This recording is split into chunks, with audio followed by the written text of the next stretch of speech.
Hello, my name is Andrew Flushy, and I'm your Virginia DUI attorney. A lot of people wonder if you get suspended for DUI for your first offense, it's 1 year. They wonder if you go along that 1 year without a restricted license, when the 1 year expires, can you then just go get your license, or do you have to get an ignition interlock at that point? The answer is quite simple. In Virginia, for your first offense, if you decide to just walk for the year and never get a restricted license, at the end of the year, you can go to Virginia DMV, jump through a couple hoops, and get your license back. Now there's a little more detail to it. You do have to complete the ASAP program that is required under Virginia law to be able to drive again after a DUI conviction.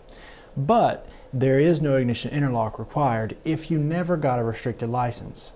What kind of hurts some people sometimes is they'll get a restricted license granted by the court and then actually never use it, or just use it for a couple weeks or something. That right there triggers the requirement of ignition interlock for 6 months. So the best rule of thumb I can give anyone in Virginia if you have a first offense DUI is to think about whether or not you actually want a restricted license before you ask the court for it. Because once the court has granted it and it's been issued, the 6-month ignition interlock requirement will trigger.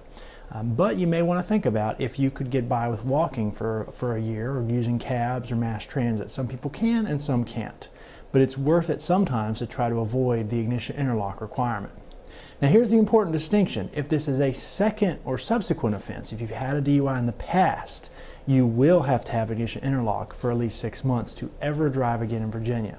It's actually a condition not only of a restricted license for DUI second, but it's also a condition of license restoration.